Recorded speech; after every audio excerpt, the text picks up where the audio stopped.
be going in quick in the middle, and get out quick. There's kind of there can't be a point at the corner where you're going to lose out. And an engineer told me once that, and it's so true, that the corner starts as soon as you hit the brake pedal. Am I braking too early? Am I braking too late? If you're too early, your apex speed's going to be down.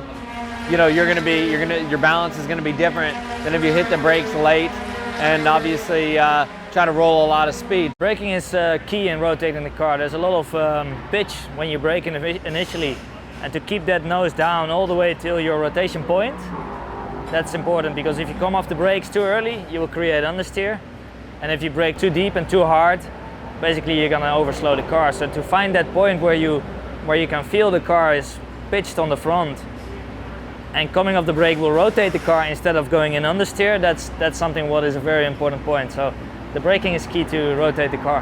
And it's just the way you attack the corner, how you press the brake pedal, and different drivers will hit the brake pedal in a different way. Almost nowadays, almost like hit the brake, and fractionally later we're already turning in.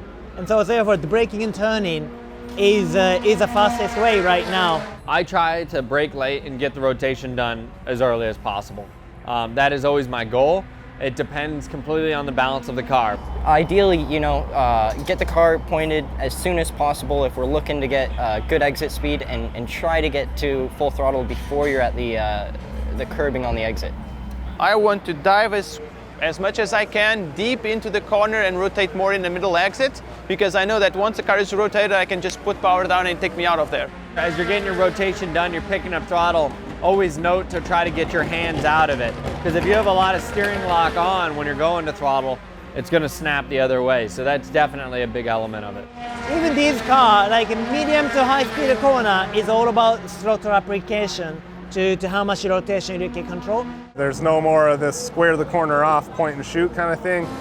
You need to carry momentum, and as soon as you can get back on the throttle, that's better. So sometimes you'll see guys here, before they reach the apex, they're already back on the throttle. That's the part of being a racer driver. You got to be a bit of an artist. You got to find the thing that's going to make the corner the fastest. If you trail the brakes too much, you're going to overslow the entry, and then you're going to kill the whole corner. So you got to find that happy medium of getting that perfect rotation, getting back to maintenance throttle, and full throttle at the exit of the corner. I think the maintenance throttle can help settle the rear of the car.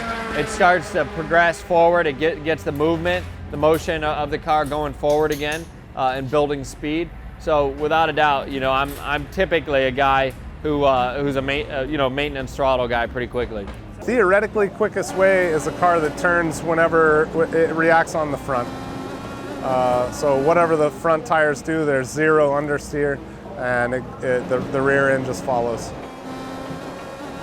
I personally am a little bit of a smoother driver. I don't like to be sideways. I don't go fast that way. So I personally like to, if I'm rotating the car, I like to keep it just enough to get the front end pointed into the corner, down to the apex, just enough to get me to where I need to be. Not enough, not so much that I'm scaring myself into the corner. If you can handle it, if you're okay, if you're not afraid of this oversteer, it rotates your car nicely, and you can go to power earlier. Whereas with understeer, you always have to wait for the understeer to kill. You have to slow down the minimum speed to get the car rotated and go again. So yeah, I think if you have a loose car, but not too loose, then you are a little quicker than an understeer car. But in my theory, what I feel, I think slight understeer car is always the fastest. There is driving styles. Some guys drive very smooth and they are equally fast. There are some guys are aggressive. Aggressive drivers tend to destroy more the tires, but they are very, very quick. Again, it's a balance. I think that's the beauty about racing. There is not one line. There is different line, and sometimes we say, what is he doing? And then you look to the stopwatch and he's fast.